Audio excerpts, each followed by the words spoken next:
Got a 10 of 10 we're going to do. It's a little bit of a slower pace in terms of an interview, and we're going to talk about a book that this gentleman has written. His name is Terry King. Good morning. How are you? Good morning. Thank you for having me. Glad to have you. The name of the book is?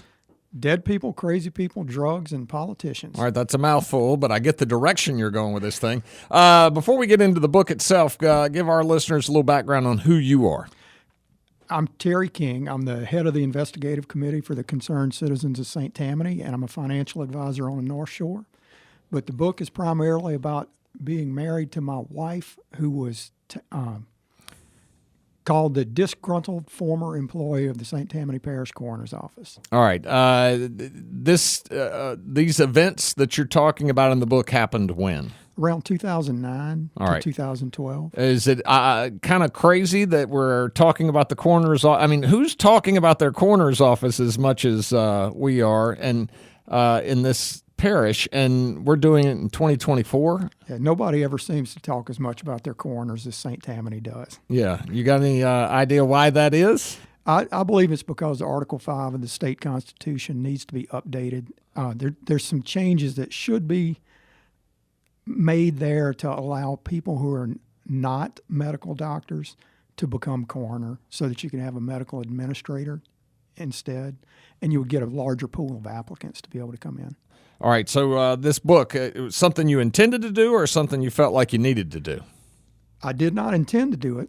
I did feel that I needed to do it, and that's why I put it off as long as I did. Yeah. All right, and so let's set up the book itself. And first of all, where can people get this book? You can order it online at www.terrymking.com. You can buy it locally in Slidell at the Mary Lou's Book Sack. And I'm still working on trying to get some other locations, but a lot of the victims of public corruption are also selling these in hand. All right. Set up the book for us. What's happening here? This is a story of how, after my wife was fired from the coroner's office for refusing to participate in a grant fraud scheme, we decided that we were going to remove him from office, and how we filed a lawsuit against him to get certain documents and then provided that to the media. And then the media firestorm that ensued kind of ushered him out of office, and then he was convicted of numerous crimes and went to the federal pen and the state pen. When did all this, you told me this, but when did all this happen, roughly? Around 2009 to 2012, I believe it was. Okay. And had he had any political experience before then, before he became coroner? No, he had not. He'd done some work on a campaign in Texas, but that was really it. But he had been coroner for a long time. 12, 14 years or something like that when all this came about. Okay. We're talking to Terry King, and we're going to come back and talk some more about this book and get some more information about what's going on with it right after this. Got a guest in the studio, and we're talking about the book. It's called Dead People, Crazy People, Drugs, and Politicians. His name is Terry King. So talk about the process of writing this book. How'd this happen? Essentially, the book is primarily the reports that I turned into the FBI and to the Louisiana Office of Inspector General concerning corruption in St. Tammany. I hired co-author Chris Warner to help me to be my storyteller and put it in a format that would be accessible to people and entertaining. And so we worked through that process because it's quite difficult to write a book, especially if you're as ADHD as I am. And so it helped me to get somebody else who's a professional on board to do that. So you said this all began because the coroner may or may not have been a little too forward with your wife. Do I have that right? That's correct. Yeah. It wasn't a may or may not. He kept coming up to her and hugging her and kissing her and told her he was a doctor. He heals with his hands, and he wasn't going to stop. And so she ultimately lost her job there? Yes, they fired her when she wouldn't commit grant fraud for a DOJ grant. And then how long before that did you start kind of getting involved with Galvin, looking at what he was doing? It was very shortly. We filed an EEOC lawsuit or an EEOC claim against him, and then that's when I found out in that hearing about him touching her and refusing to stop that. And so after that, we decided that we would give him death by public records request, and started getting enough information that we hired an attorney to moved forward and brought a case forth in the 22nd JDC, which we weren't successful in that case except for getting the documentation we needed to get him put in jail. So, and that documentation was what? Just all kinds of financial information. Mostly with him, it was mostly their bank statements and invoices and things like that, because they were using the debit cards for their own personal use and just fleecing the taxpayers at every chance they could. I see Lee Zurich's name in here a good Quite bit. a bit, yes. Yeah. So is that an instance where you're feeding him some of these documents, trying to hope that he'll investigate? Yes. The first time Lee and I met, I probably gave him about 2,000 pages of documentation that I had gone through and built a spreadsheet to explain all the things that I had found in it. And then he started going through actually sitting in my office and going through it. And he turns and he told me, he said, "This is exactly the way I work." And I was like, well, I was a trained auditor too. So that's kind of what we did. And I turned that over to him because he's a storyteller. He's the guy who's going to ask the questions in a very compelling way. I may be able to ask questions to get to a certain answer, but I'm not as entertaining as somebody like Lee Zurich or even a lot of the other media people who got involved in the story. All right. It's a book that's for sale, and it's on Amazon, you were told. You better get that right. Yes, it's on Amazon.com, but it's also at www.terrymking.com. All right, we're going to come back. More to talk about with our guests right after this.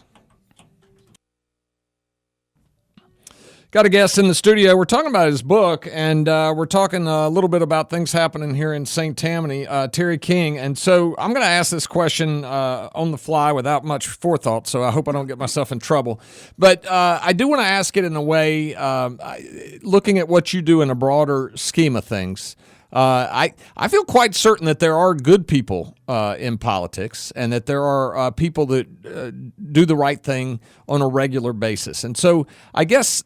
But as soon as you get into politics, you're going to create enemies. Doesn't matter what you do. A third of the people minimum are going to be unhappy with you regardless of what you do. You could be Mother Teresa, and there's going to be a core group of people that aren't going to like you. Those people bring you information or provide information to you. How do you determine what's worth going forward with and publicizing and what you're not going to touch? Most of the time, we're looking for a public document to support whatever it is that they're saying this person did. Because we can't subpoena somebody or get a warrant or anything like that.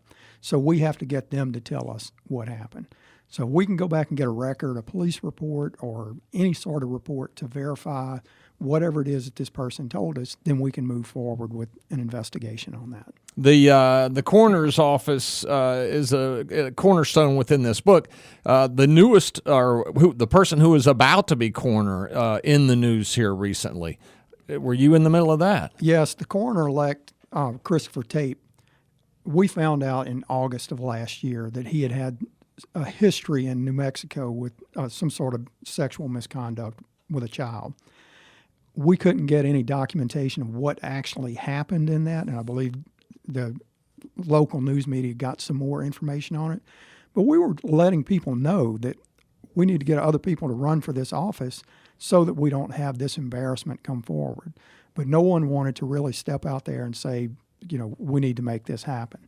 So now we're stuck in a situation where we have an individual who they can't do anything with because he has been tried and was, the case was dismissed on a speedy trial motion. So you don't get a second bite at that apple. I mean, our Constitution protects us from repeated attempts to try to prosecute people or to punish them for things that they've already been held accountable for. If you look at the back of the book and it talks about people mentioned in the book, it's kind of a who's who of people in St. Tammany, but I don't think I've done a good job getting from you why people should read this book, right? I know that we're curious and you want to, so-and-so's on page 12. I want to see what it says about him or her, but what is the story here that needed to be told? The story that we're trying to tell is how other people can do the same things that CCST has done in this community to help bring corrupt politicians to bear. Not all of them are corrupt. There are quite a few who are. And it seems that politics attracts sociopaths, And it's difficult to deal with that because of all the gaslighting, and they also have their hands on the levers of power, so they can make it very difficult for you if you're not in a position where you can really attack them. Like with the current sheriff, we have issues with him where he was doing this thing with Jerry Rogers where he arrested him for filing a false report. It cost us millions of dollars. We can't really do anything because the Constitution doesn't give us the opportunity to do anything with that. So ultimately, we have to find other charges to bring him down, either on a federal or state level, and we're working on that. Just what you just said, and I don't want to make this to be the end of this interview, but there are people that have a different opinion of what you just described, and they believe they're right, and you believe you're right. So who's right? The documents don't lie. All right, we're going to leave it at that. Where do you get the book again?